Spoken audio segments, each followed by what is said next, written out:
어, 잠깐. 어, 죄송합니다.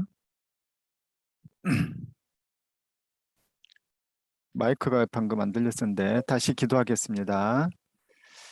주님 감사합니다. 우리 가운데 함께 해주셔서 주의 성령으로 이 기도와 훈련 학교가 잘 이루어지도록 하시고 우리의 심령과 모임 가운데 하나님의 선하신 뜻과 은혜가 임하기를 원합니다.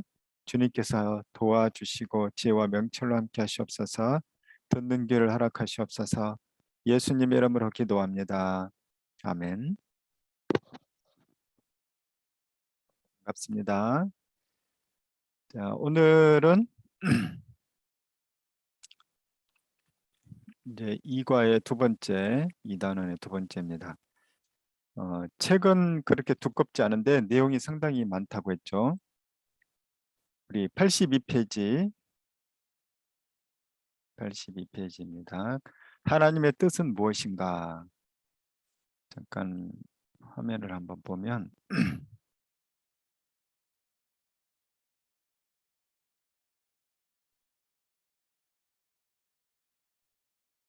잠깐, 음, 우리 오늘 하나님의 뜻은 무엇인가 이 지금 몇 페이지 안 되는 내용이지만은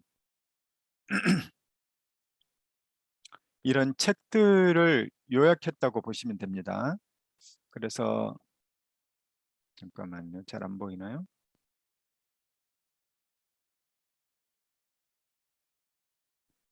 한글 파일이 다 보이게 하려면 크게 보이나요? 네.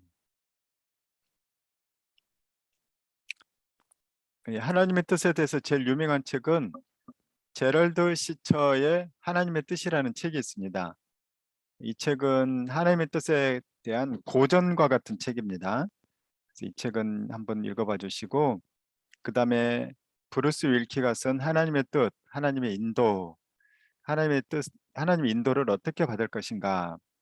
이제 수많은 성도들이 이런 것에 대한 주제를 궁금해하고 있습니다.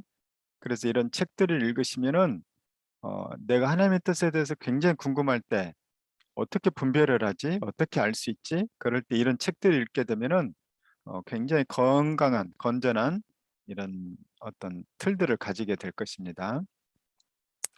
그래서 오늘 82페이지부터 이 내용이 실제로 이 책에서는 아주 짧게 나와 있지만은 이런 책에 나온 주제들 가지고 우리가 좀 더 깊이 다루는 내용이 되고 또 요약판이기 때문에 좀 간단할 수도 있지만 또 설명이 필요한 그런 내용이기도 하다는 것이죠. 자, 82페이지. 많은 그리스도인들은 매사 하나님의 뜻을 구하죠. 왜 하나님의 뜻을 구할까요? 그것은 하나님의 뜻대로 내가 선택할 때 가장 선한 결과를 얻게 된다고 생각하기 때문이죠. 그래서 두려움, 또 근심, 또 불안함, 그것이 크면 클수록 하나님의 뜻을 더 구합니다. 그래서 직장을 선택하거나 배우자를 선택하거나 어떤 인생의 중요한 문제를 선택해야 될 때는 하나님의 뜻에 대해서 굉장히 우리가 관심을 많이 갖죠. 그러나 뭐 무엇을 점심을 뭐 먹을까 이런 거는 별로 관심을 갖지 않죠. 하나님 뜻이 무엇인가. 그런데 그리스도인들은 이런 관점, 관심을 가지는 것은 너무나도 중요하다는 거예요. 하나님의 뜻은 무엇인가. 자, 그런데 우리가 이제 기독교인들에게는 어떤 개념이 있냐면 예정론이라는 개념이 있습니다. 예정론. 그래서 이 예정론을 많은 사람들이 오해를 합니다. 마치 팔자가 그렇게 된다는 듯이 운명 지었다는 듯이 그거는 이제 동양의 사주팔자 그렇죠. 그래서 그런 것들을 따라서 되는 게 아닌가 하는 그런 숙명론적인 것들하고 오해를 한다는 것이죠. 그래서 성경도 그렇게 오해를 하는 경우가 많습니다. 그것을 그렇게 쉽게 물론 그런 면들이 전혀 없는 것은 아니죠. 그런데 성경은 그런 숙명론하고는 또 다릅니다. 왜냐하면은 우리가 이제 여기서 알아야 될 것이 있는데, 인간의 창조에 대해서 우리가 더 알아야만이 하나님의 뜻에 대해서 알 수가 있습니다. 자, 우리가 기도할 때 문제는 뭐냐면, 우리 82페이지 중간 아래서 네 번째 줄 보면, 그러나 많은 시간을 들여 기도할지라도 하나님은 우리에게 비전을 주시지만 이 길만이 하나님의 뜻에 합당한 길이라고 구체적으로 제시하지 않을 때가 더 많다. 그러니까 오늘 너는 동쪽으로 가, 이렇게 말씀하는 경우가 거의 없다는 겁니다. 이제 점장이를 만나거나 그러면 그 사람들은 더 확실히 알려주거든요. 그러니까 우리나라 무속인들이 6만 명이라고 해요. 뭐 타로점 그런 사람들까지 합치면 훨씬 많죠. 그런 사람들은 훨씬 더 구체적으로 가르쳐 줍니다. 그런데 그런 것은 하나님께서는 그런 방식을 하시지 않을 수밖에 없는 하나님의 특징이 있습니다. 하나님께서는 우리에게 무엇을 주셨기 때문이냐면 82페이지 맨 아래 있죠. 자녀된 우리에게 자유의지를 주시고 우리가 스스로 선택하도록 하셨다는 거예요. 그러니까 모든 것을 하나님이 다 계획해놓고 프로그래밍 해놓고 팔자라 운명을 다 정해놨다는 것이 아니라, 어떤 것은 하나님이 정해놓은 것이 있어요. 예정이라는 것이 있기는 있습니다. 그 예정과 우리의 선택의 절묘한 조합이 바로 인생이라는 것입니다. 그리스도인의 삶은 그 두 가지가 같이 있는 것이죠. 그래서 숙명론이 아니라 하나님의 예정과 하나님의 예정이 있지만은 그 예정과 어떤 선택, 이 둘 사이의 절묘한 조합이 바로 인생이라는 것이죠. 그래서 에베소서 말씀 같은 경우에 보게 되면은 사도 바울이 하나님께 찬송을 합니다. 예정에 대해서 찬송을 해요. 왜냐하면은 아니 내가 사도로 선택받은 것이, 이건 이제 선택받은 거죠. 이거는 선택하는 거고 선택하기고, 내가 사도로 선택받은 것이 이유가 알 수가 없다는 거죠. 나는 하나님께 대해서 예수님을 잘 알지도 않고, 나는 마음밭이 좋은 사람도 아니고, 나는 선한 일을 많이 한 사람도 아니고, 그런데 내가 왜 선택받았을까? 선택받은 이유는 나에게 있는 것이 아니라 하나님께 있다는 거예요. 아, 이거는 내가 아니라 하나님께서 하신 일이구나. 그래서 하나님을 찬양합니다. 이 사도 바울은 예정을 왜 인용하냐면 찬양하기 위해서, 어떻게 나 같은 죄인의 괴수가 하나님의 예수 그리스도의 사도가 될 수 있단 말인가. 이건 진짜 이해를 못할 일인 거예요. 나보다 착한 사람도 많고 나보다 열심인 사람도 많고 나보다 훌륭한 사람도 많은데 왜 내가 하필 사도로 선택을 받았을까? 그랬을 때에는 그 답을 하나님의 예정밖에 찾을 수가 없는 거예요. 하나님께서 그래서 이 찬양을 위해서 예정을 먼저 이 얘기한 거예요. 그러니까 목적은 예정을 얘기하는 것이 목적이 아니라 찬양이 목적입니다. 하나님의 경륜과 지혜와 그 놀라운 은혜가 얼마나 크신가. 그러면서 진짜 그 원인이 나에게 있는 것이 아니라 원인은 하나님께 있구나. 그러기 위해서 예정이기 때문에 우리가 목 이제 예정을 목적으로 삼으면은 이제 이 사도 바울이 했던 예정론과는 상당히 차이가 있다는 것이죠. 그래서 이제 우리의 선택에는 선택의 어 우리가 선택할 수 있는 근거가 있는데, 그것은 뭐냐? 자유의지라고 했죠. 자유의지. 인간 속에는 자유의지가 있기 때문에 이 자유의지는 하나님이 주신 거죠. 그 이 둘의 절묘한 조화가 인생인데, 이 자유의지는 우리에게 줄 수밖에 없었던 것입니다. 왜 우리에게 자유의지를 주실 수밖에 없었을까? 그 이유는 창세기 1장 26절입니다. 인간은 태생적으로 1장 26절,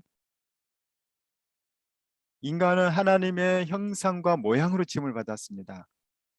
하나님의 형상과 모양의 가장 큰 특징은 자유로운 자유의지가 있다는 거예요. 여러 가지 뭐 지정의 탁월함이 있지만은 하나님의 형상과 모양에는 자유의지. 그 인간은 본래 이렇게 지음 받은 거예요.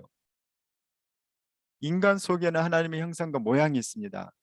이것은 인격적인 존재죠. 인격적인 존재는 지정의죠. 지정의에서 이 의가 바로 자유의지입니다. 인격적 존재는 지, 정, 지식과 지성 이런 것과 정서, 그 다음에 의는 의로움이 아니라 의지죠. 의지력. 그래서 인간에게는 인격적인 존재로 지음받았고 인격적 존재 속에는 지정의가 있는데 이 중에서 가장 중요한 역할이 사실은 자유의지입니다. 이 자유의지와 연결된 것이 뭐냐면 주권이라는 것이 있어요. 주권. 그렇죠? 내 마음대로 하는 권리가 주권입니다. 우리 민주주의 국가에서도 주권이 제일 중요하죠. 국민, 영토, 주권. 국가의 3요소지 않습니까? 이 주권이라는 것은 한 사람의 주체적인 인생이라는 것입니다. 그 주체적인 인생에게는 선택이 매우 중요한 것이죠. 그래서 하나님께서는 누가복음 15장에 보면은 둘째 아들이 집을 나간다고 했을 때 하나님께서는 어쩔 수 없어요. 둘째가 나가도록 하실 수밖에 없어요. 왜? 인간에게는 자유의지가 있기 때문이에요. 너는 이 집에서 한 발짝도 못 나가. 그것이 아니죠. 너는 얼마든지 허랑방탕할 수도 있는 그런 선택권이 있다는 거예요. 바로 이것이 인간에게는 자유의지입니다. 이 자유의지에게는 그런데 이 자유의지에는 인격적인 존재에게는 반드시 있을 수밖에 없는 자유의지인데 이 치명적인 단점이 있는데 뭐냐면 책임이라는 것이죠. 책임. 자유의지가 없으면 책임이 없습니다. 그렇죠? 여러분 가스레인지에 불을 켜놓고 집을 나갔는데 불이 났어요. 가스레인지 책임입니까? 불 켜는 주인 책임입니까? 가스레인지에게는 자유의지가 없어요. 불이 나도 그 불을 켠 주인의 책임이죠. 그런데 얘가 뭐 애가 아니어도 그 사람이 불장난을 하다가 산불을 냈어요. 고성이나 이런 데 산불 낸 원인 가운데 이제 사람의 뭐 담배꽁초든지 그러면 그 사람 책임이거든요. 왜냐? 그에게는 자유의지라는 선택권이 있기 때문에 그에게는 책임이 있다는 것입니다. 바로 인간의 태생적으로 창세기 1장 26절에 하나님의 형상과 모양인 인간에게는 이 자유의지가 있어요. 그래서 하나님의 뜻을 우리가 하나님의 뜻을 그냥 우리가 어떤 사람들은 다 정해졌으면 좋겠다. 한 살 때는 뭐하고 두 살 때는 뭐가 되고 고등학교 때는 어떤 시절 보내고 어린 데서는 직업이 뭐고 나는 어떤 여자랑 결혼하고 막 다 정해졌으면 좋겠다. 그런데 이것들은 이 둘의 절묘한 조화라는 거이겠죠. 어떤 것은 내가 저 배우자를 만난 것은 내가 선택했는데 나중에 봤더니 하나님의 예정인 거예요. 또 하나님의 예정인 줄 알았더니 아 내가 내가 그것을 놓치지 않았나 하는 또 의아함도 있는 거죠. 근데 결국은 또 그것이 또 하나님 뜻이 되기도 하고, 그러니까 굉장히 이건 3차원 이상의 절묘한 조화가 바로 이 하나님의 뜻입니다. 그래서 인간은 그렇게 로봇이나 프로그래밍한 것처럼 이 하나님의 뜻을 아는 것에 대해서 이렇게 매우 단순한 문제가 아니라는 것이죠. 인생보다 훨씬 복잡한 문제입니다. 이렇게 얽히고 설켜 있기 때문에 하나님의 분명한 어떤 예정도 있지만 우리의 선택도 같이 개입되어 있고, 그 복잡한 수학으로 보면 난수표와 같이 뭐 얽히고 설켜 있죠. 뭐 카오스 이론처럼 온갖 것이 다 얽혀 있는데 나비 효과라고 하죠. 베이징에서 나비가 날개를 펄럭이면은 뉴욕에서 태풍이 분다는 거예요. 그러니까 그런 것이 나비가 베이징에만 있습니까? 수만 마리의 나비가 전 세계에 있죠. 사람의 선택은 얼마나 많습니까? 그런데 그 나비든 동물이든 사람의 온갖 선택을 다 가지고 있는데 그것이 결국은 하나님의 또 뜻을 이루는데 하나님은 또 쓰신다는 거예요. 그러니까 이거는 인간의 지성이 아니죠. 그 어떤 슈퍼컴퓨터가 그런 걸 다 계산하겠습니까? 그러니까 하나님은 그 초월적인 엄청난 탁월하신 분이라는 것이 이 예정과 선택 그리고 하는 선하신 뜻을 이루는 과정 가운데 이것이 증명이 되는 것입니다. 어, 이제 여러분이 좀 어려울 수는 있는데 예정 가운데 또 하나가 있는 것이 있는데 그 뭐냐면 예지라는 것이 있습니다. 예지. 예지는 미리 안다는 것입니다. 미리. 그러니까 내가 무엇을 선택할지 미리 아시는 거예요. 어떤 일이 일어날지 미리 아시는 거죠. 이 예지를 하나님께서 누구에게 잠깐 알려주셨습니다. 그들이 누구냐면 선지자예요.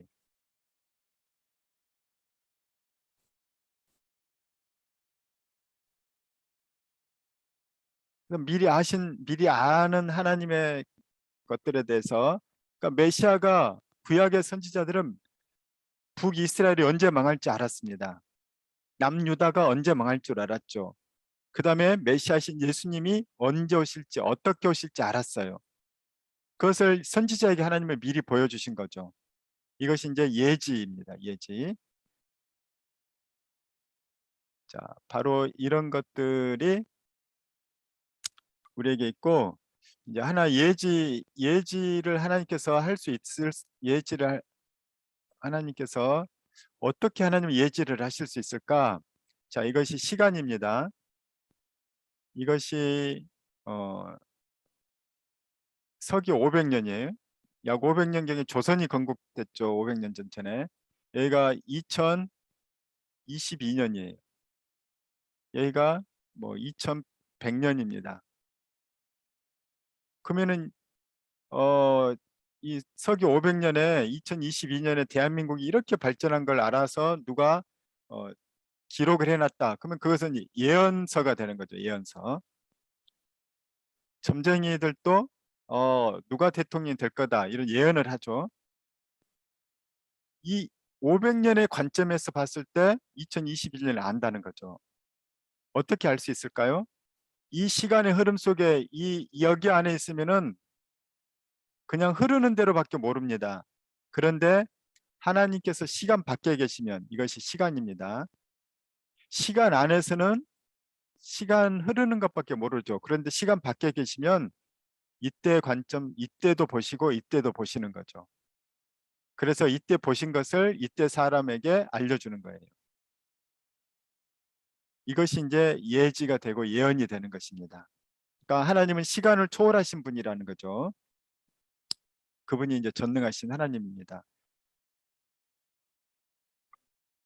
자, 우리에게 자유의지를 주시고 스스로 선택하게 하셨는데 하나님께서 우리에게 주신 가장 중요한 것이 우리의 인격성이라고 얘기를 했습니다. 인격성. 이것은 창세기 1장 26절이라고 했죠. 하나님의 형상과 모양입니다.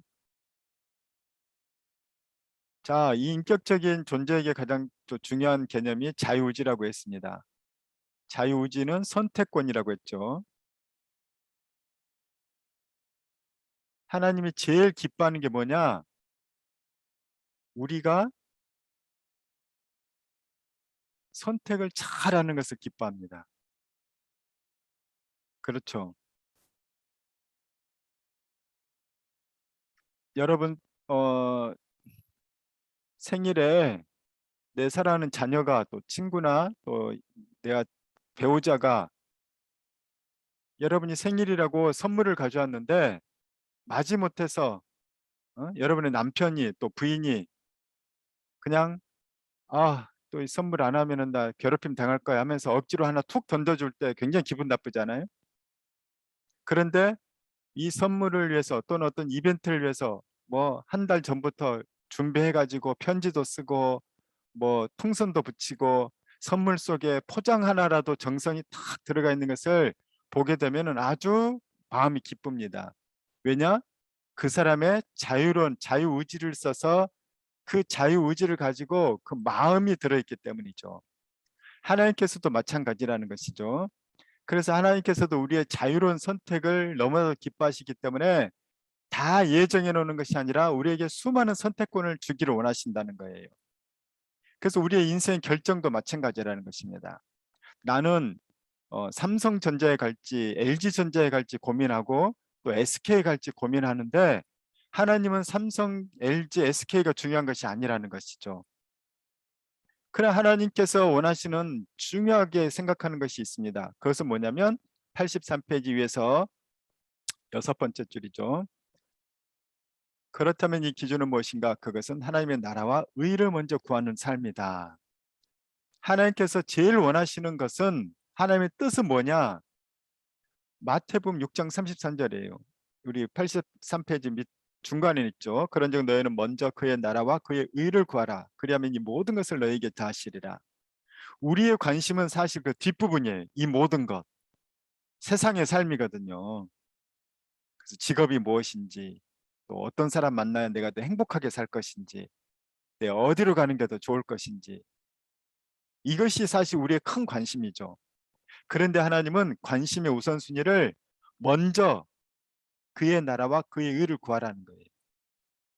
그리하면 그것을 너의 자유의지로 그걸 선택하라는 겁니다. 우선순위가 하나님의 나라와 의를 먼저 구하면 직업을 선택할 때 어느 회사에 갈까?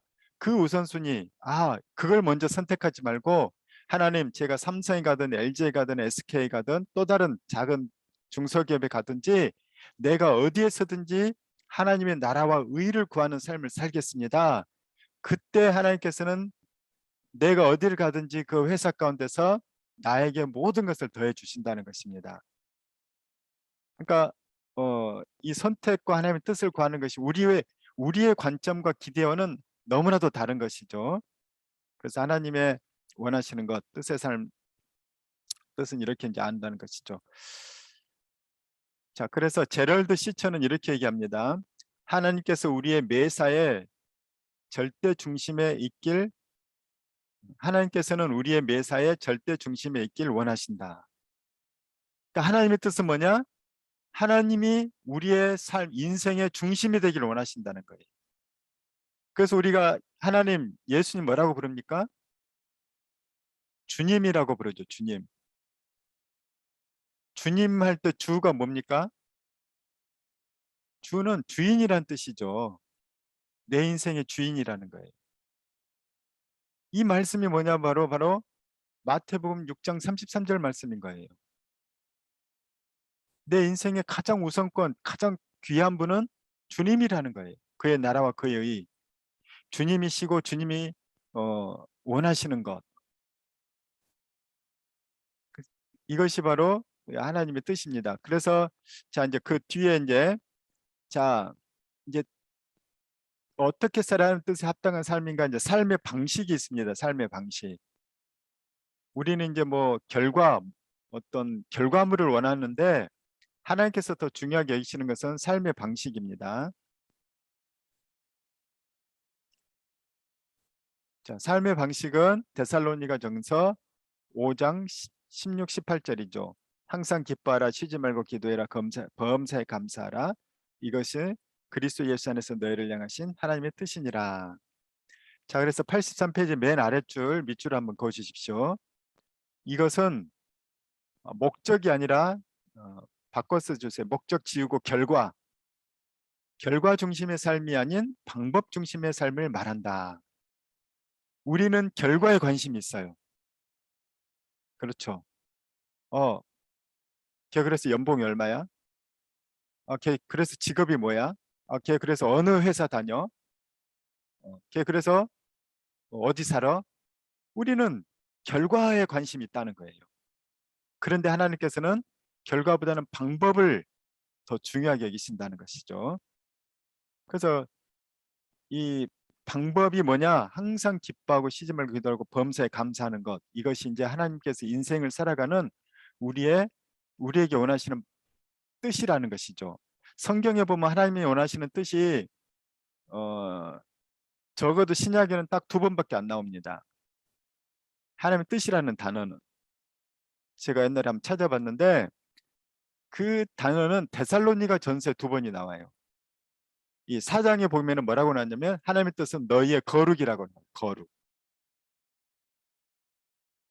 하나님의 뜻은 거룩이니라. 그리고 2번째 하나님의 뜻은 항상 기뻐하고 쉬지 말고 기도하고 범사에 감사하는 삶이라는 거죠. 이것은 결과가 아니라 과정인 것이죠. 방법이라는 것입니다. 자, 이것이 이제 우리가 기대하는 하나님의 뜻을 알아가는 것과 다른 것이죠.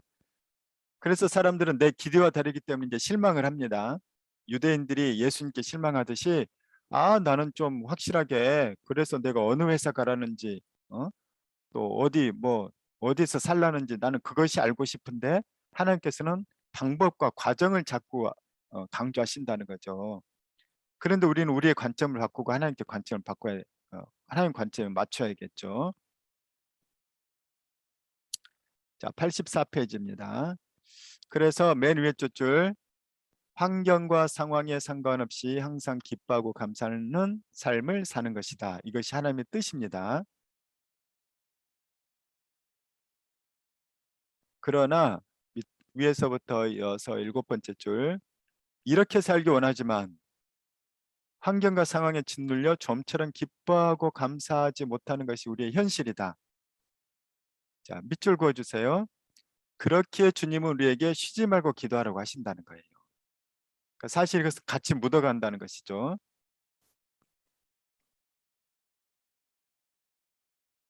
왜냐?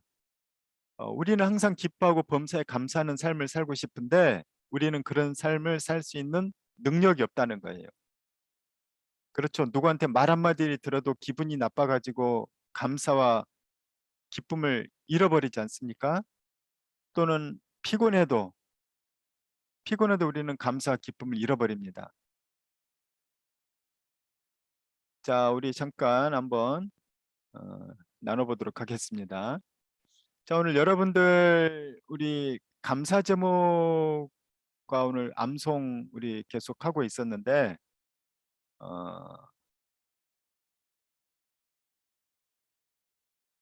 여러분 요한복음 10장 10절부터 같이 한번 외워볼까요?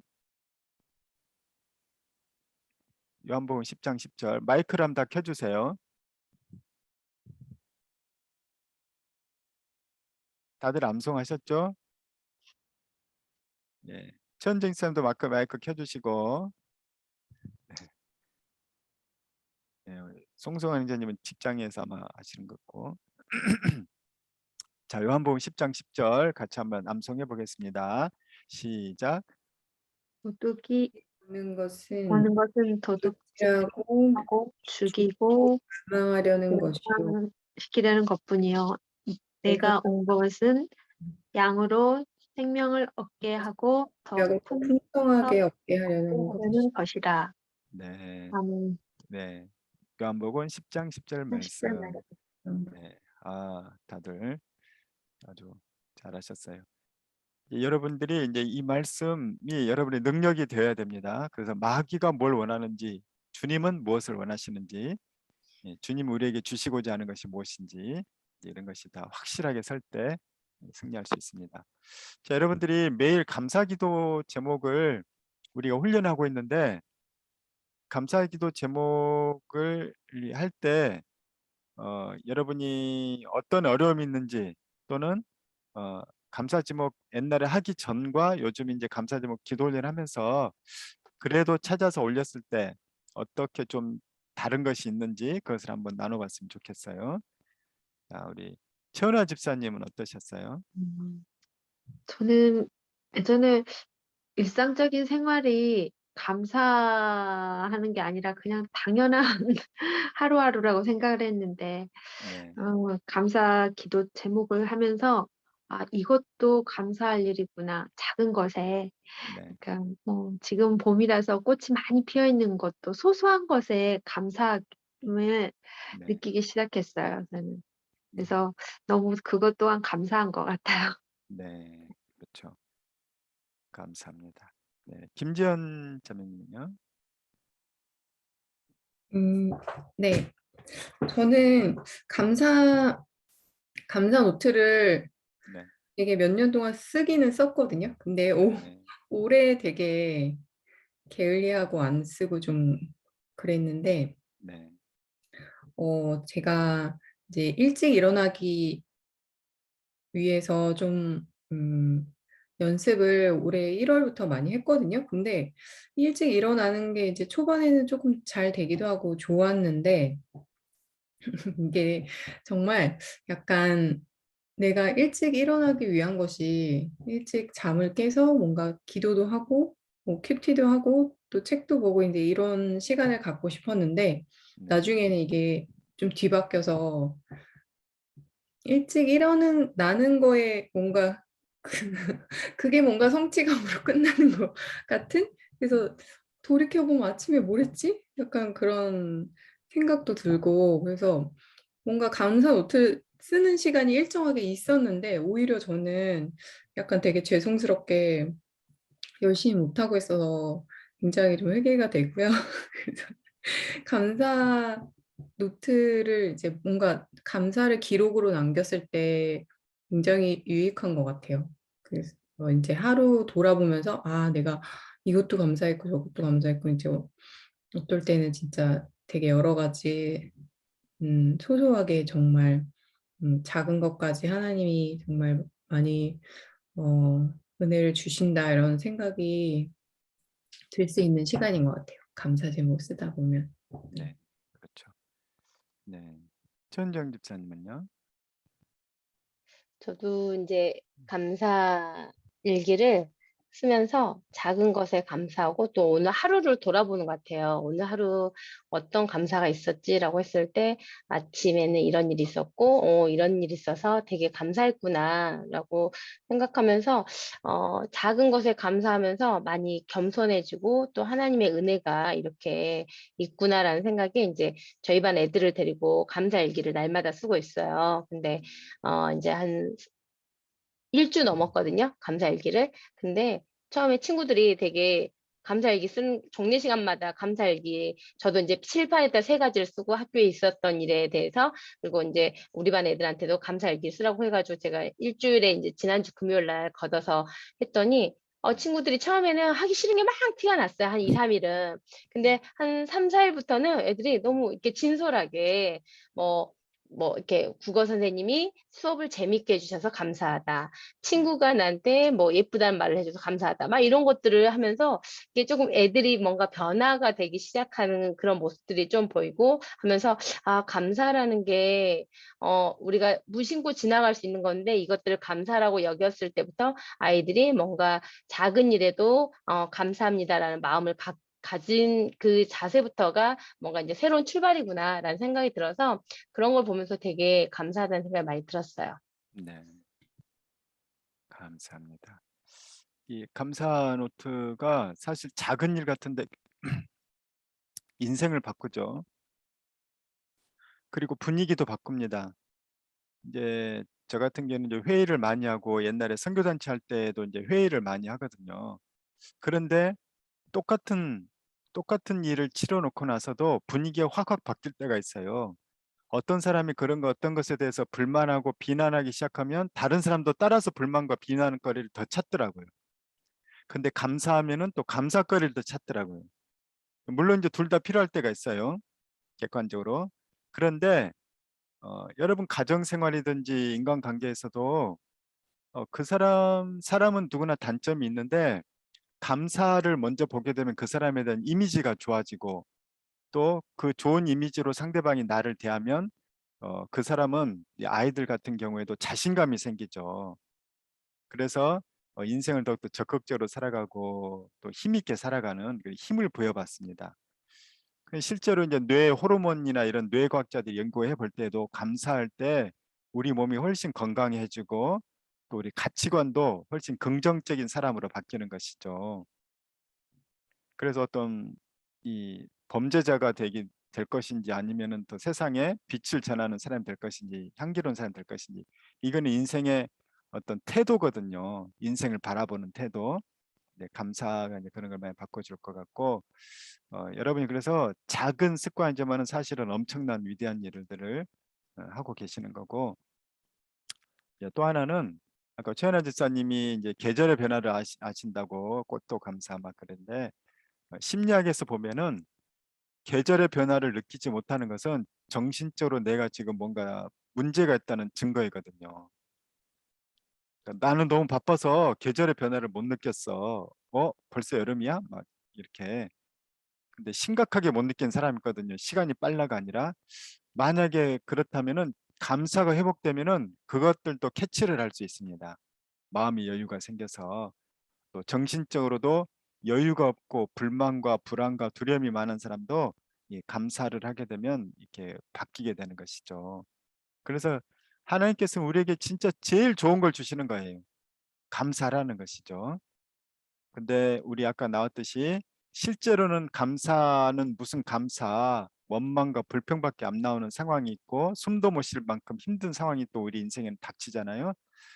그럴 때 우리에게 하나님께서는 그때는 뭐 하라고 하냐면 감사가 억지로 안 나오니까 기도하라고 하시는 거죠. 기도하는 사람은 감사가 나올 수 있고 또 기쁨이 샘솟을 수 있다는 것이죠.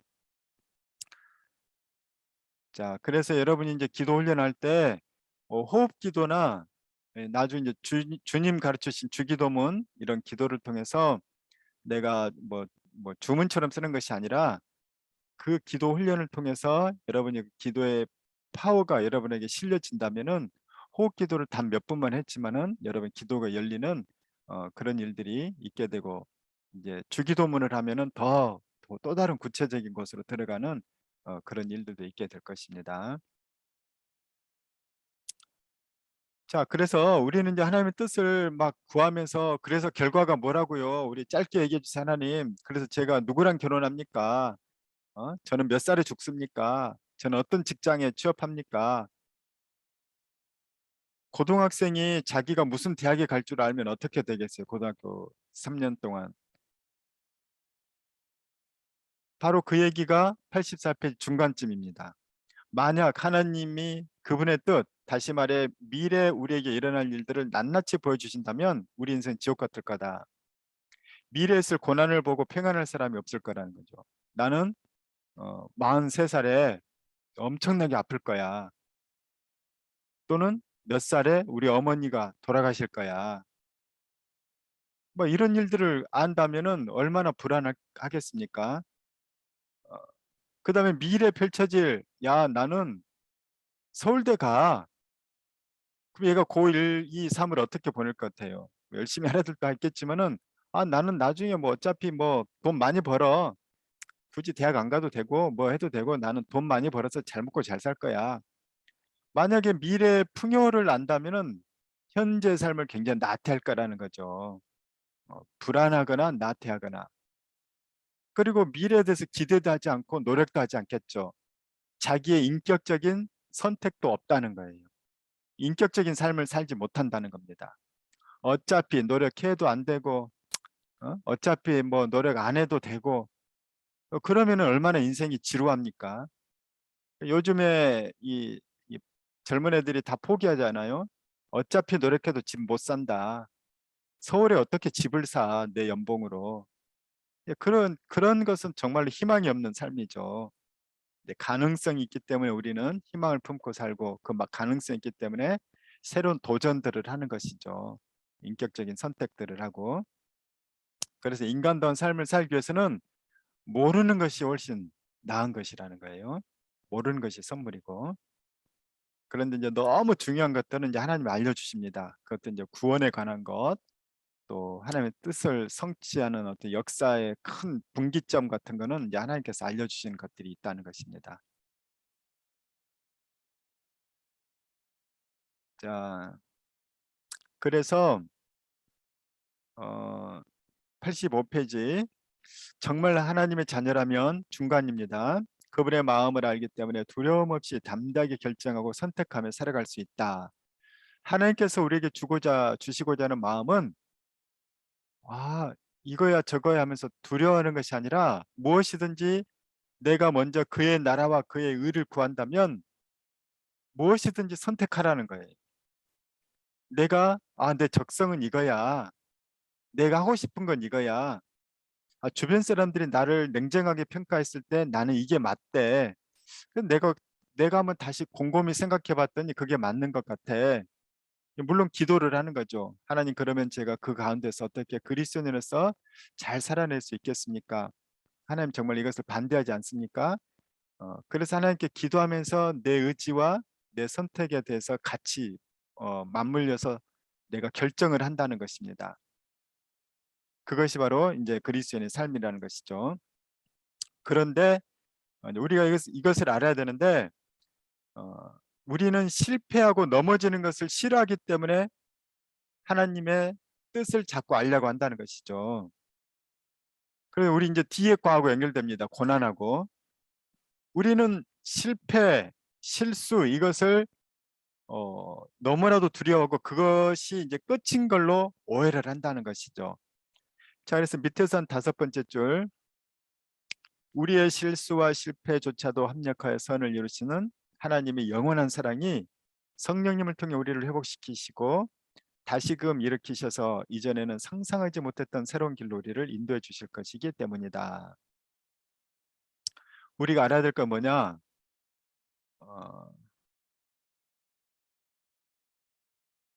자, 실수와 실패면은 실수와 또는 실패 이코르 이것이 끝입니까? 실수 또는 실패는 끝이 아닌 거죠. 실수와 실패는 절대 끝이 아닙니다. 반대로 성공과 인생에서 성공과 형통, 나 스스로든 남이든 내 인생을 성공했고 원하는 것 다 이뤘고 형통했다. 그러면 이것이 이것 자체가 끝이냐는 거예요. 끝이 아니라는 거죠. 근데 많은 사람들이 실수하고 이제 실패했으니까 내 인생 끝났어 이렇게 오해를 한다는 것입니다. 이제 우리는 이것을 너무 두려워한다는 것이죠. 뭐 성공하고 형통하면은 뭐 불만이 없죠 우리는. 근데 실수와 실패했을 때는 너무 많은 낙심을 하게 되고 다른 사람 만나고도 싶지 않고 그다음에 내 인생 이대로 끝난 건가 하는 그런 생각을 하게 되는데 그것이 아니라는 거죠. 왜냐?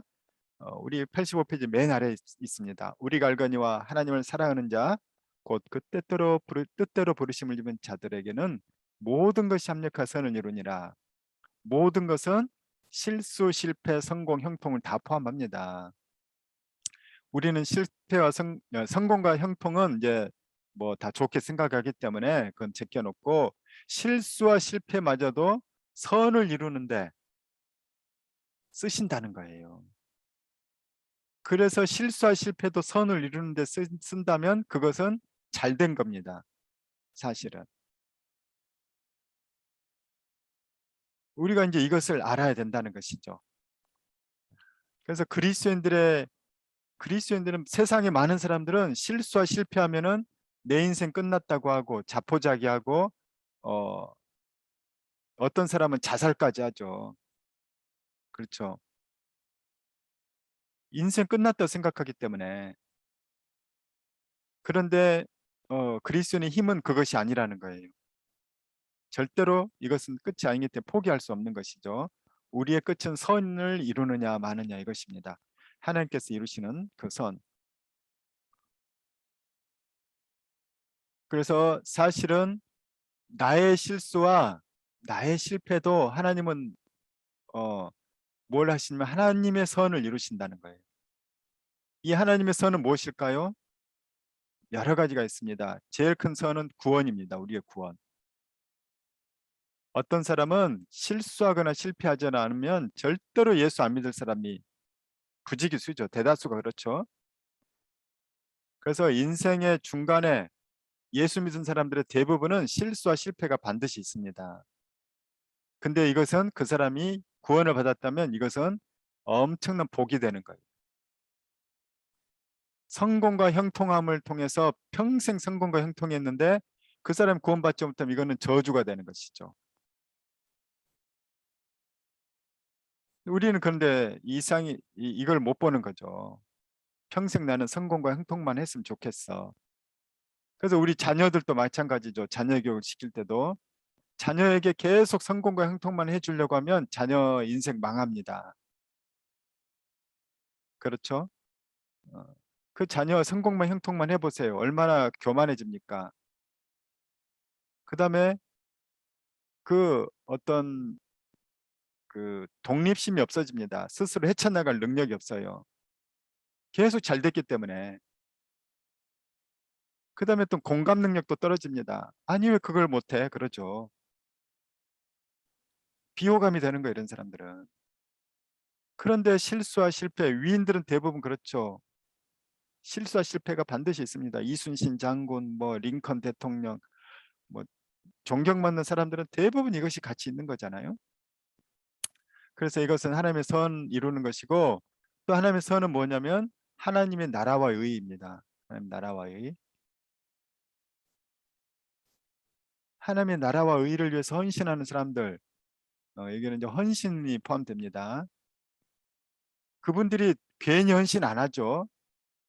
인생의 실패와 실수를 경험한 사람들이 그 끝과 허무함과 멸망, 망함을 경험한 사람들은 죽음을 경험하는 거예요. 맨 바닥을 경험하는 거죠. 그래서 야, 이게 다 내 것이 아니구나. 야, 이거 부질없는 거구나. 있을 때 잘 써야겠구나. 내 손에 있을 때 잘 써야 되는구나. 그래서 꼭 물질뿐만 아니라 시간도 마찬가지거죠. 야, 내 시간 진짜 있을 때 잘 써야지. 내 열정, 에너지 정말 있을 때 잘 써야지. 그래서 이런 사람들 하나님 나라와 의를 위해서 쓴다는 거예요. 그래서 이 사람들의 이것이 이제 선인 것이죠. 이제 구원은 이제 더 확장되면 타인의 구원까지 이어지게 되는 것입니다. 다른 사람 생명을 살리는 것이죠. 그래서 하나님의 선은 바로 이런 것을 이루는데 우리의 실수와 실패도 쓰시기 때문에 그리스도는 늘 감사할 수밖에 없는 거예요. 항상. 그래서 일이 잘 되면 당연히 감사하죠. 형통하고 성공하면 얼마나 좋습니까? 그러니까 감사가 절로 나옵니다. 그런데 진짜 위대한 그리스도인들은 실수와 실패했을 때도 감사하는 거예요.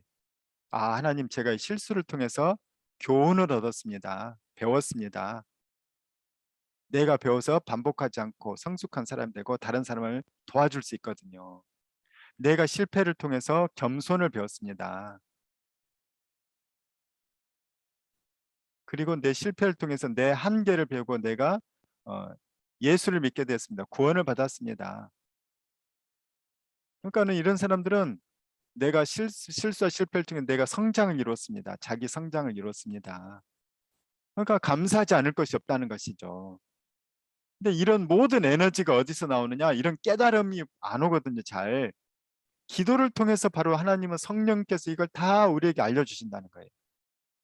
기도가 열쇠라는 것입니다. 여러분이 그래서 기도의 훈련을 꼭 하셔서 하나님 옆에 섰을 때는 하나님이 이런 걸 주시는 거예요. 막 기도 시간에 주여 이것을 성공시켜 주시옵소서, 저것을 주시옵소서 하면 주시긴 하는데 또 다른 큰 선물은 이 실수와 실패 모든 나의 이 형통과 성공의 이면에 있는 또 다른 것들까지 보게 하는 거예요. 아, 성공과 형통이 꼭 좋은 게 아니구나. 저주가 될 수 있구나. 실수와 실패가 꼭 끝나는 게 아니구나. 이것이 축복이 될 수 있구나. 이 모든 걸 깨닫게 하시는 분이 기도 가운데 오시는 성령님이시라는 겁니다. 성령. 그래서 성령께서 우리에게 임하시면 이 성령의 이 큰 특징은 기쁨과 평안인 것이죠. 로마서에 보게 되면 하나님 나라는 의와 평강과 희락이라고 얘기를 합니다.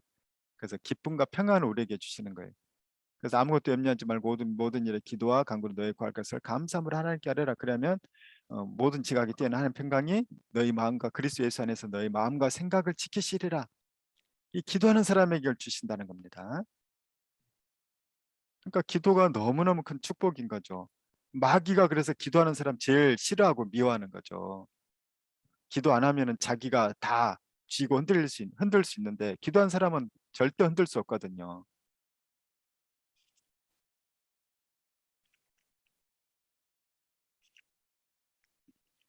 자, 우리 88페이지입니다. 자, 그렇기 때문에 이제 결론입니다. 88페이지 중간. 중요한 것은 하나님과 우리의 관계다. 우리는 결국 우리가 원하는 결과, 하나님의 뜻, 우리 사람들이 원하는 이 사람이 원하 다시 이 사람이 원하는 그 하나님의 뜻, 이제 하나님의 뜻이라고 얘기하겠죠. 우리가 원하는 우리 측면에서 사람이 원하는 하나님의 뜻은 뭐냐면 어떤 결과죠, 결과. 그래서 제가 이렇게 돈을 많이 법니까? 그래서 제가 어떻게 병이 낫습니까? 제가 잘 먹고 잘 삽니까? 이런 결과를 원하죠. 근데 하나님께서 원하시는 이 하나님의 뜻이 있죠. 그것은 뭡니까? 그것은 과정인데 그 과정은 뭡니까? 하나님과 동행하는 과정인 거예요. 하나님과 늘 함께하는 거죠. 이 동행은 이제 관계라고 얘기할 수 있습니다. 그렇죠. 자식이 부모한테 와가지고 자꾸 돈만 뜯어가면 그건 결과거든요. 그런데 와서 맛있는 것도 같이 먹고 요리도 해 먹고 어디 좋은 곳도 다니고 내가 어떻게 살았는지 어떤 고민이 있는지 또 부모님께서 참 나한테 감사한 것이 무엇인지 이런 것들을 이제 얘기하고 그럼 그게 진짜 효도이고 부모 관계죠. 부모와 자식의 관계. 그렇듯이 하나님의 뜻은 우리와의 관계인 것이에요. 그래서 신앙의 본질, 기도의 목적은 바로 그것이라는 것입니다. 그래서 하나님 나라와 의를 구하는 것, 하나님을 구하는 거라는 거예요. 그래서 우리는 선물을 원하지만은 하나님의 뜻은 이런 어떤 선물이 아니라 하나님 자체, 하나님 자신을 구하기를 원한다는 거예요. 이것이 하나님의 뜻입니다. 그래서 하나님 자신을 원하면 이 모든 것을 다 합니다. 그렇죠? 하나님이 우리와 동행하시고 하나님과 우리가 좋은 관계인데 하나님께서 우리에게 더 거절할 이유가 없는데 너무너무 잘 살고 있고 복되게 살고 믿음으로 살고 있는데 그래서 모든 것을 다 하신다는 거죠. 자, 이 하나님의 뜻을 가장 잘하는 방법이 있습니다. 하나님 뜻을 어떻게 하느냐? 가장 잘하는 방법은 성경인 거죠. 성경. 성경은 하나님의 뜻이 창세기부터 요한계시록까지가 사실은 성경이 하나님의 뜻을 다 나타낸 거예요. 그래서 우리가 성경을 알아야 됩니다. 알고 배우고 읽고 묵상해야 되는 것이죠. 암송도 하고. 그래서 하나님 뜻을 가장 잘하는 방법은 성경. 자, 한번 받아 적어 주세요. 기도는 우리 88배 빈 공간에 기도는 자, 이제 성경인지는 알죠. 자, 기도는 성경에 동의하지 못하는 내 육신의 자아가 기도는 성경에 동의하지 못하는 내 육신의 자아가 기도를 통해 성령 충만해짐으로 성경에 동의하지 못하는 내 육신의 자아가 기도를 통해 성령 충만해짐으로 성령의 소욕이 육신의 소욕을 꺾고 성령의 소욕이 육신의 소욕을 꺾고 우리 속에는 성령의 소욕과 육신의 소욕이 늘 싸우고 있다고 했죠. 성령의 소욕이 육신의 소욕을 꺾고 성경 말씀에 순종하는 것이다. 기도하는 사람은 성령의 소욕이 승리합니다. 그런데 세상에서 연속극 보고 누구 잘된 얘기 듣고 뭐 또 나 혼자서도 육신의 욕망에 빠져 있는 사람은 이 육신의 소욕이 승리합니다. 육신의 소욕은 기도하지 않는 모든 시간에 항상 살아있고 깨어있는 것이 육신의 소욕이에요. 그렇죠? 그래서 육신의 소욕이 이길 수밖에 없어요. 기도하지 않는 사람은. 기도는 바로 이것입니다. 이 싸움에서 승리하도록 성령의 소욕이 승리하도록 우리가 이쪽을 선택하는 거예요. 힘을 부여받는 것입니다. 그래서 이런 사람은 모든 상황과 환경에서 항상 기뻐하고 감사할 수 있습니다. 기도하는 사람은 기도의 사람은 모든 상황과 환경에서 항상 기뻐하고 감사하는 것이죠. 똑같이 기도의 사람은 모든 상황과 환경에서 하나님의 영광을 드러낼 수 있어요. 기도의 사람만이 하나님의 영광을 드러냅니다. 기도의 사람은 모든 상황과 환경에서 선한 열매를 맺을 수가 있습니다. 어떤 사람은 나는 삼성, LG, 그 다음에 SK 아니면은 하나님 영광이 아니라고 생각하는 사람도 있거든요. 그게 아니에요. 거기서도 하나님 영광을 망치는 사람이 있어요. 그런데 어떤 사람은 택시 운전사를 하든 택배 기사를 하든 뭐 다른 일을 하든 하나님의 영광을 드러내는 그런 삶을 어느 곳에서든지 다 할 수 있다는 것입니다. 그래서 하나님이 원하시는 것은 내가 세상에서 성공하고 잘 나가는 것이 아닌 거예요. 우리와 너무 다르죠. 하나님께서는 어떤 좋은 직장, 좋은 직업을 가졌든 간에 또는 그렇지 않든 간에 항상 기뻐하고 감사하고 영광을 돌려드리고 선한 열매를 맺는 것이 하나님 뜻이라는 것입니다.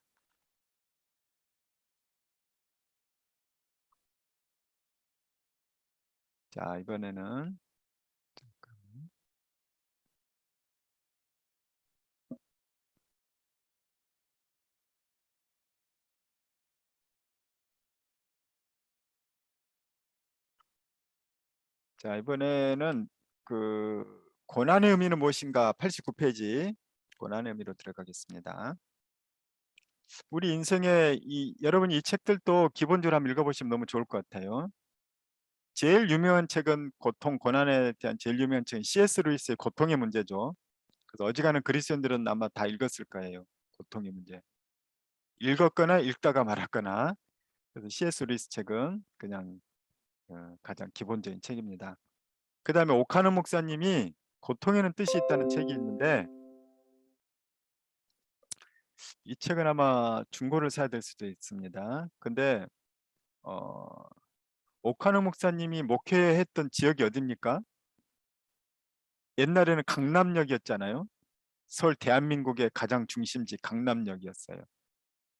그 목회 대상자들은 강남에서도 노른자의 땅에 있었고 제일 대한민국에서 핫플레이스 성공한 사람들이 모여있다는 그들이 산다는 강남에서 살았어요. 근데 오카노 목사님이 고통에는 뜻이 있다 이 책을 읽어보면은 아니 강남 사람인데 이 고통에는 뜻이 있다가 그들의 마음을 움직이고 그들에게 감동을 준다는 거예요. 왜냐? 강남에도 고통이 있다는 얘기예요. 우리는 판자촌 이런 곳에만 고통이 있다고 생각하는데 인생 자체가 고통이 있습니다. 우리는 돈만 벌면 고통이 없을 줄로 생각하고 몸만 건강하면 고통이 없을 줄로 생각하는데 그거는 돈 없는 사람들 얘기고 몸이 아픈 사람들의 관점인 거예요. 근데 우리 건강하다고 해서 고통이 없습니까?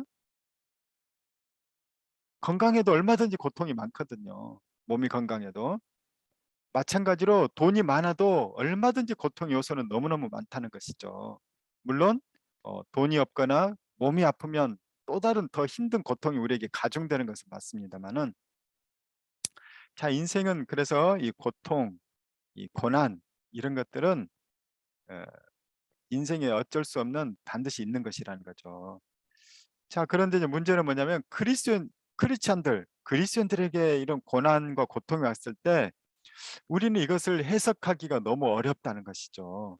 특별히 믿음이 좋은 사람들의 가정에 고통의 문제가 생겼을 때 또는 믿음과는 상관없이 선량한 사람들에게 고통의 문제가 생겼을 때인 것이죠. 자 여러분 세상에 왜 고통이 있을까요?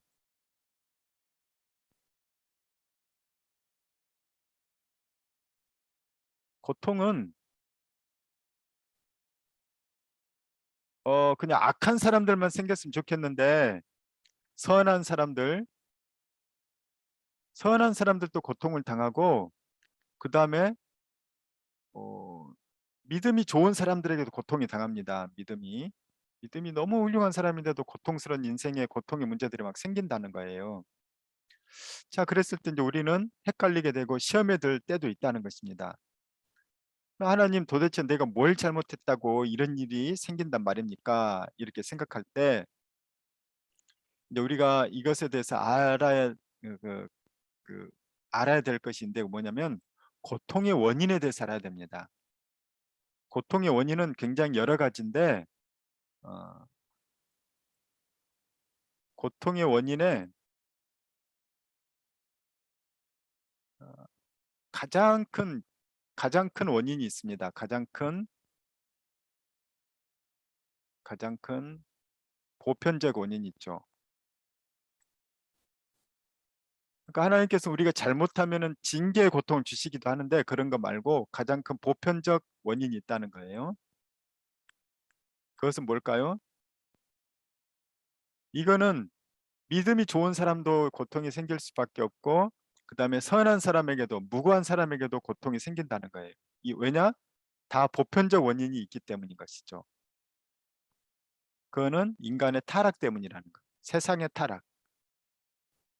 세상의 타락, 타락한 세상은 고통이 산재한 곳이에요. 타락한 인간은 얼마든지 고통을 가져옵니다. 나는 선하고 나는 믿음이 좋게 살지만은 내 가족이나 내 친한 친구나 내 직장 동료가 타락한 인간들과 같이 섞여 살면 나는 고통을 당하는 거예요. 또는 내가 아무리 믿음이 좋고 선해도 타락한 내 마음, 우리 마음은 통제할 수가 없는 경우가 많거든요. 그 다음에 내 몸, 내가 아무리 믿음이 좋고 선해도 몸은 노화될 수밖에 없고 아플 수밖에 없어요. 여러분, 착하다고 코로나 안 걸립니까? 착한 것과 상관없이 코로나는 걸리는 거예요. 이거는 믿음이 좋고 선한 것과는 상관없는 것입니다.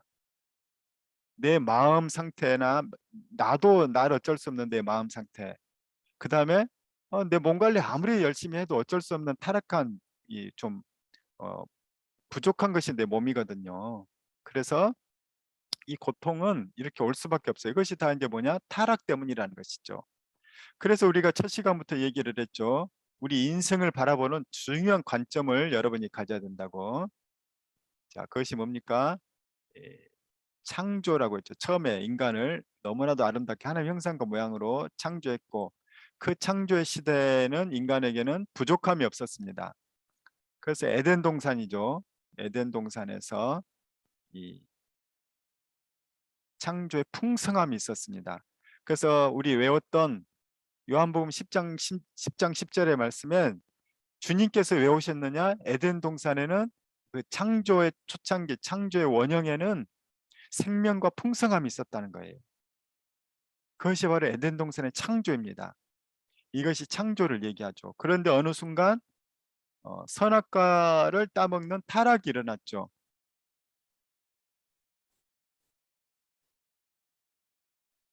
이 선악과를 따먹는 타락이 일어났습니다.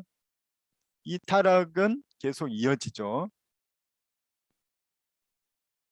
이제 첫사람 아담과 하와의 후손들은 원죄가 있어서 선악과의 이 타락, 인간의 교만과 죄성 이런 것들이 이제 이것은 더 아,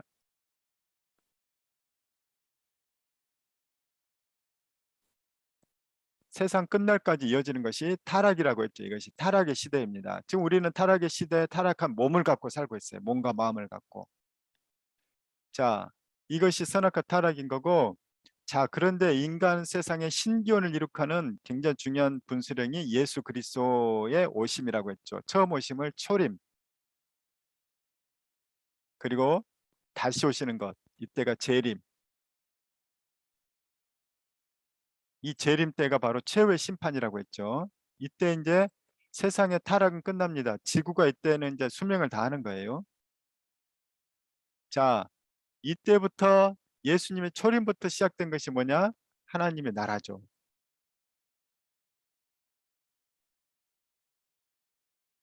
자, 이 하나님 나라를 다른 말로 하면 구원이라고 하고 구속이라고 얘기합니다. 자, 그리스도인들은 이 갈등 속에 살고 있죠. 그리스도인들은 이 하나님 나라라는 이 너무나도 아름답고 멋진 풍요로움이 있고 예수 그리스도의 아름다운 형상에 이것이 있는데 우리 인간이 두 세계를 같이 산다는 거죠. 두 존재가 같이 병행하는 거죠, 우리 인간은. 그렇기 때문에 이 사이에 심각한 대립과 갈등을 뭐라고 합니까? 영적 전쟁이라고 얘기했죠. 그 영적 전쟁은 우리 안에서 일어나고 세상과에서도 일어나는 거예요.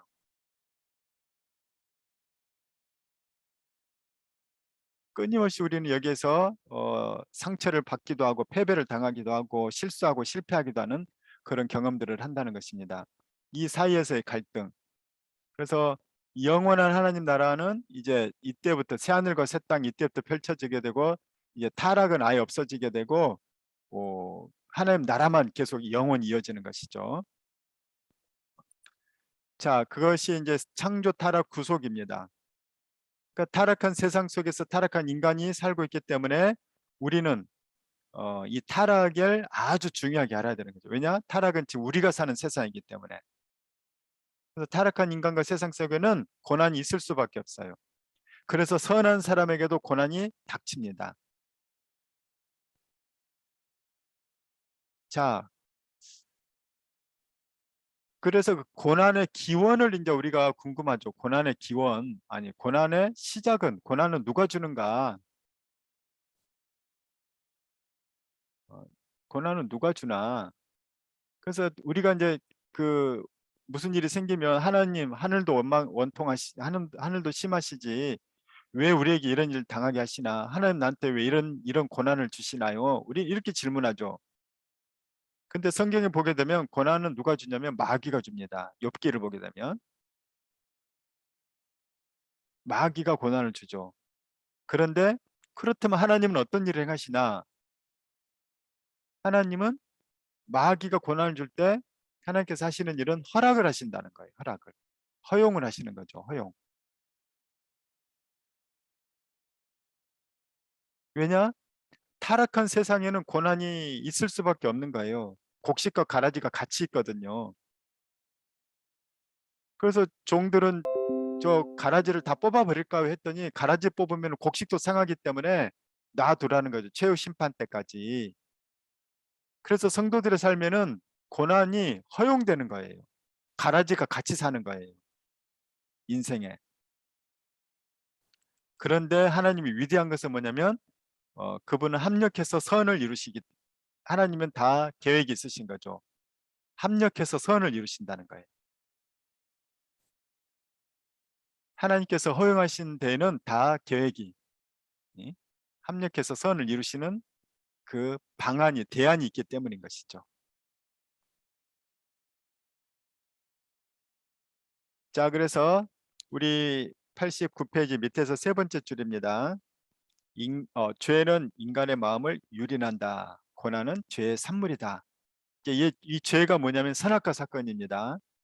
타락이죠. 그러니까 고난은 타락의 산물인 거예요.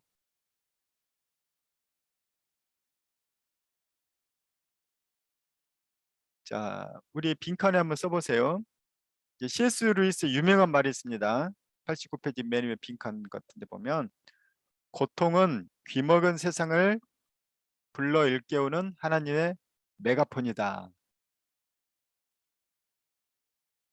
고통은 귀먹은 세상을 불러 일깨우는 하나님의 메가폰이다.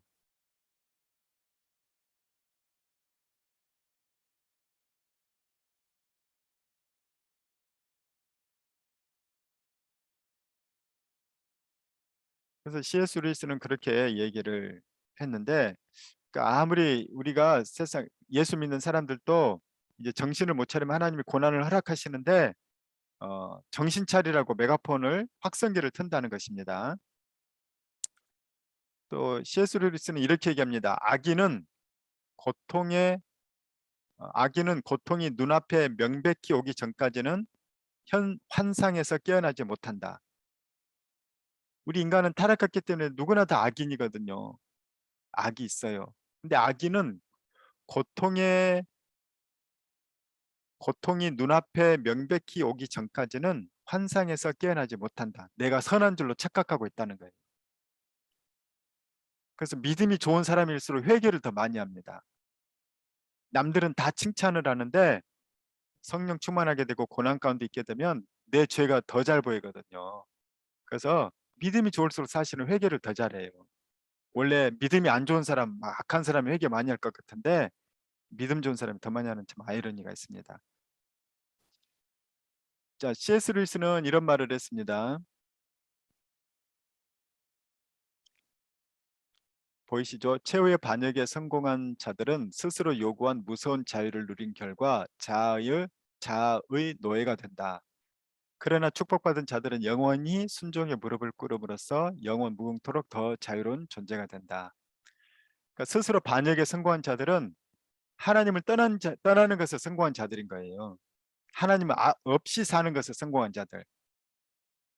그러니까 죄를 짓고 나쁜 짓을 저질렀는데도 성공하고 돈 많이 벌고 건강하고 인기 없고 잘 사는 사람들 있죠.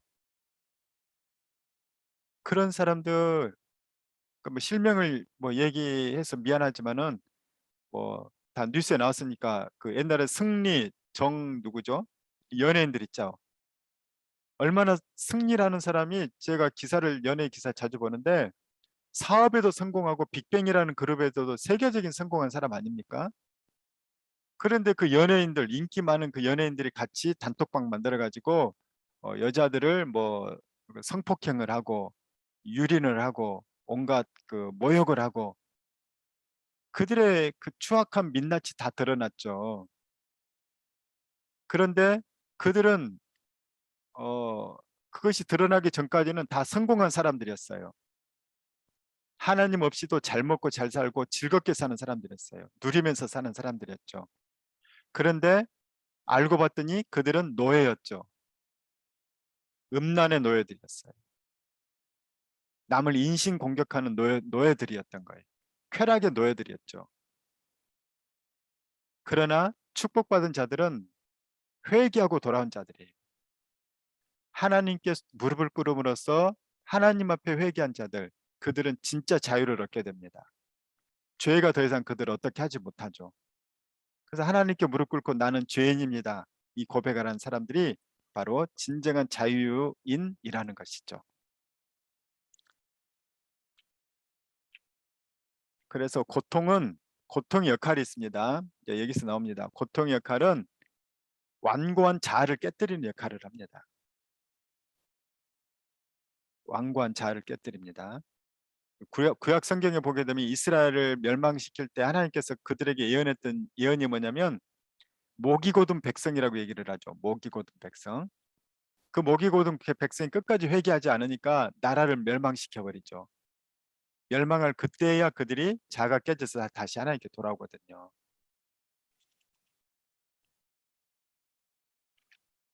자, 90페이지 보도록 하겠습니다.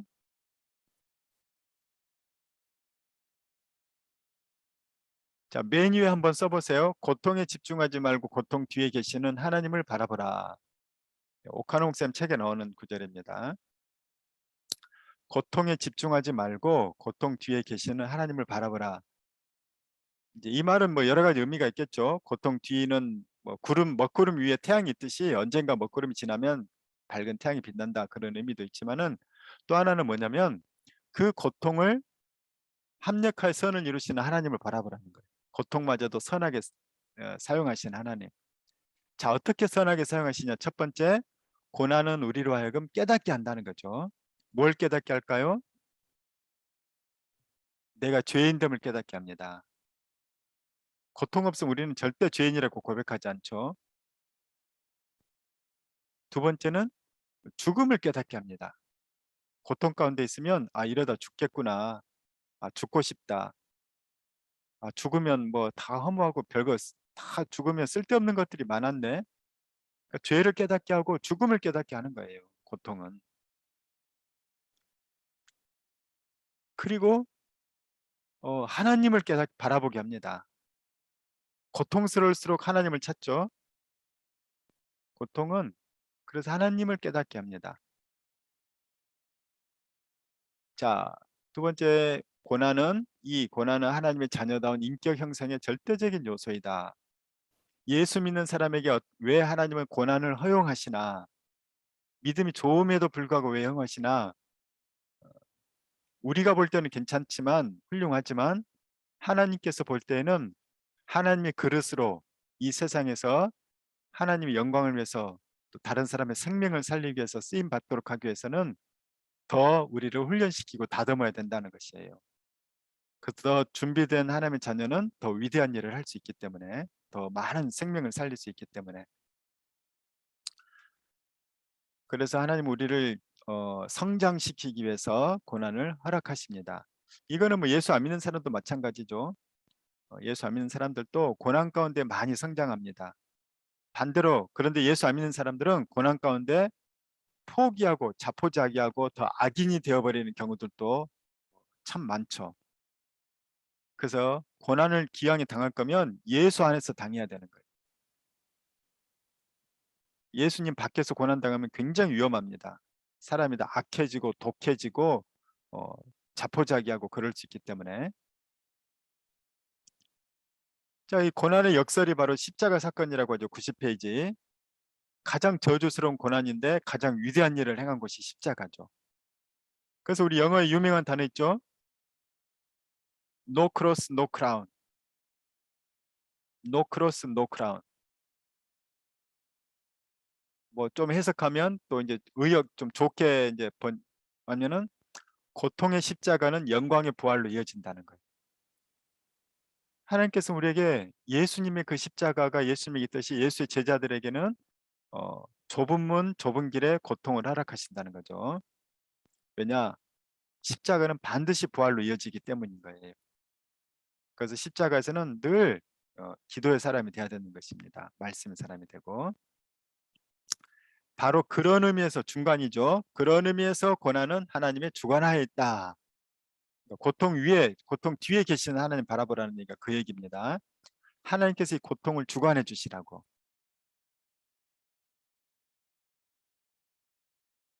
그 아래줄 한 세 번째 줄 보면 우리는 고난 가운데 모든 것을 포기하고 싶은 순간이 올지라도 하나님은 결코 그 고난을 통해 우리 가운데 이루실 하나님 선한 뜻과 영광을 포기하시지 않으신다. 최종적인 것은 하나님께 있다. 우리는 고난이 있으면 다 포기하고 싶죠. 고통이 있으면. 그래서 가정생활에 고통이 있으면 이혼하고 싶죠. 포기하고 싶으니까.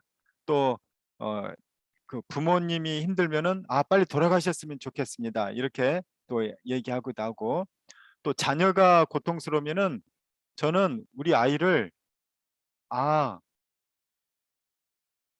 그런 말 하더라고요. 부끄러운 고백인데 저 차라리 고아원에 보내주세요 그러더라고요. 얘가 중학교 2학년 때 무슨 말까지 했냐면 나 차라리 고아원에 보내주세요. 왜냐? 부모 때문에 지가 힘들었다는 거예요. 우리는 고통스러우면은 제일 심각한 건 뭐냐면 한강에 가는 거예요. 한강에. 고통스러우면 인생을 포기하고 싶어 해요. 그래서 고통스러운 사람들은 다 포기하고 싶어 하는데 우리가 이 고통의 순간에 하나님이 하시는 일을 바라보라는 거예요. 그래서 우리는 고통의 때 내 실패와 실수에 집중하지 말라는 거예요. 인간은 누구나 실수하고 실패합니다. 저도 우리 아이가 그런 말을 할 만큼 자녀 교육에 실패하고 실수한 사람이에요. 그렇죠? 지금도 그 실수의 실패의 과정 가운데 있습니다. 그런데 우리 아이를 고아원에 왜 안 보내고 그 다음에 저도 목회도 그만두고 싶을 때도 많았어요. 그리고 저는 20대 이전에 저는 중고등학교 때 저는 자살을 여러 번 생각했었어요. 왜냐하면 몸이 많이 너무 아프고 가정이 힘들고 그랬기 때문에. 근데 그런 것들은 자연스러운 현상이고 우리는 누구나 그런 일을 다 겪습니다. 그런데 그런 것은 절대로 끝이 아니라는 거예요. 절대로 그것은 끝이 아니고 그 뒤에 내 실수, 내 실패는 인간은 다 있어요. 누구나 사업도 실패하고 뭣도 실패하고 우리는 다 실패하고 실수합니다. 그런데 우리의 희망은 나한테 있는 것이 아니라 그 뒤에 고통에 집중하지 말고 고통 뒤에 계신 하나님 바라봐라 그랬잖아요. 나는 끝내버리고 싶고 나는 끝났다고 생각되고 이제는 내 인생 끝났다. 나는 아무것도 못한다고 하는데 그때부터 하나님은 새 일을 시작하시는 거예요. 그때부터 내 인생을 새롭게 하시고 우리 가정을 새롭게 하시고 또 우리 내 하는 일을 또 새롭게 하신다는 거예요. 그래서 나에게는 절대로 희망이 없고 하나님께 희망이 있는 거예요. 우리는 그래서 늘 새롭게 늘 시작할 수 있는 그 축복이 있다는 거예요. 그래서 고난은 절대로 우리에게 저주가 아닙니다. 실수와 실패는 절대로 우리에게 저주가 아니라는 거예요. 하나님께서 주시고자 하는 영광의 부활로 이어지는 것이기 때문에 우리에게 주시고자 하는 더 큰 선물이 있다는 거죠.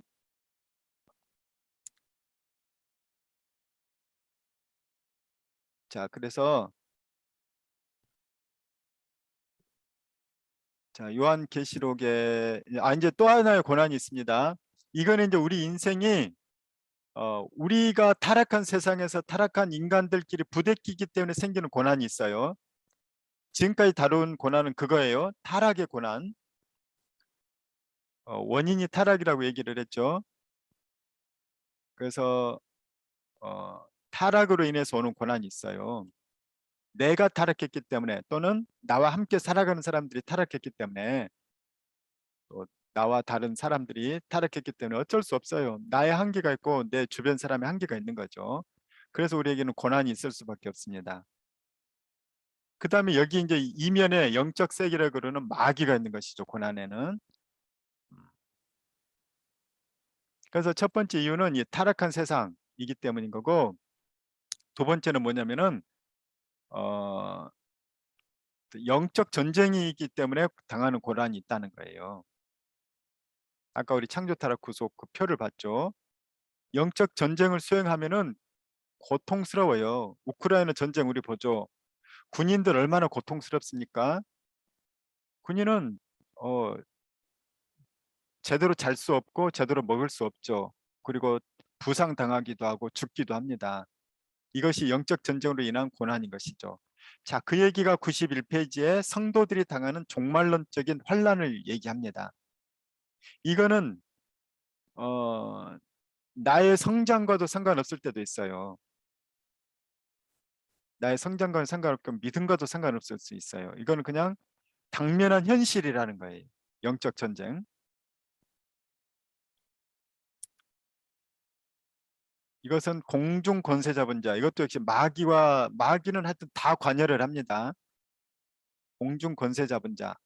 마귀가 세상에서는 더 힘을 더 많이 발휘합니다. 그래서 세상의 권력을 이용해서 우리에게 환난과 박해를 주는 것이죠.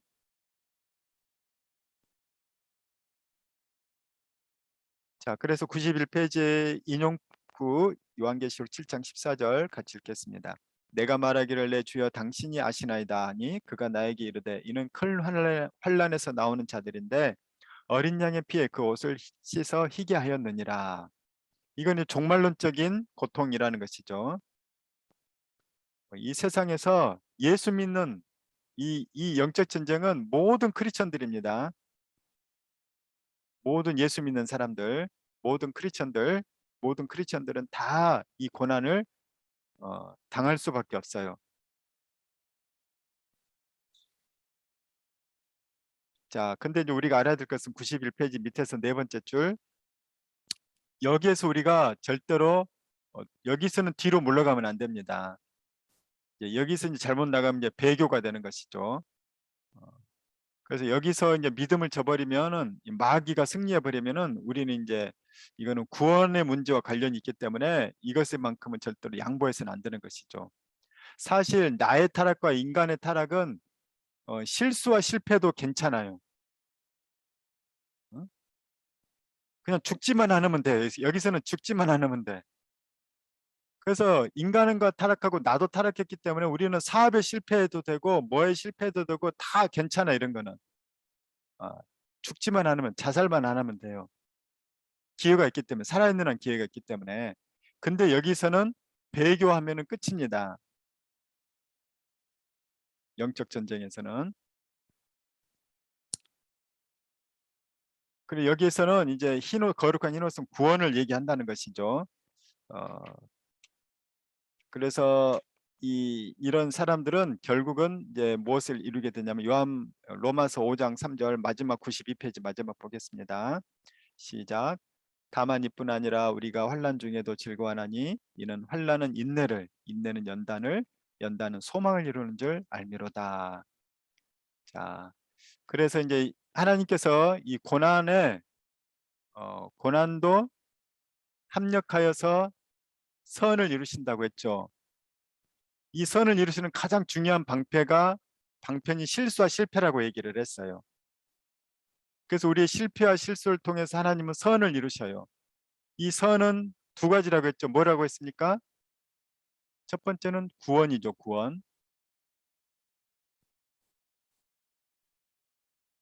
그 다음에 우리의 성장입니다. 신앙의 성장. 신앙이 성장한 사람은 어떻게 되냐면 헌신을 하게 되죠. 헌신. 무엇을 위해 헌신합니까? 하나님의 나라와 의를 위해서 헌신합니다.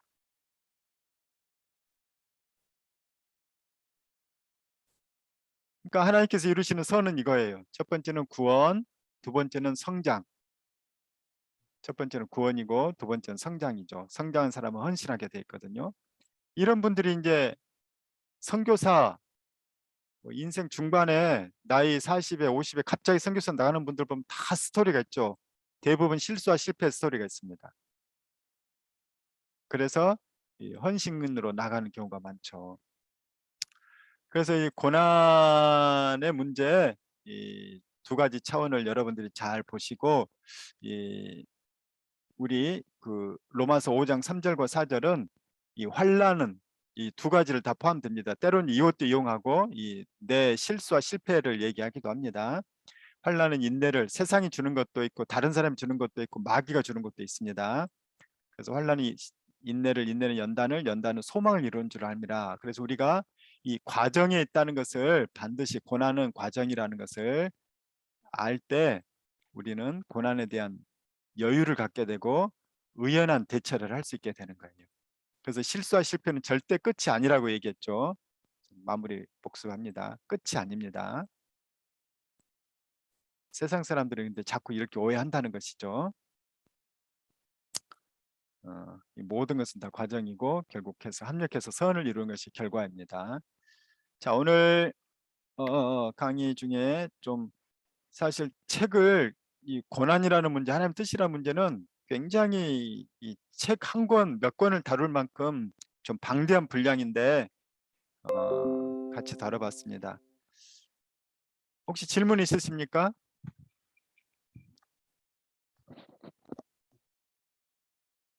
질문 안 하신다는 건 빨리 끝내라는 얘기죠.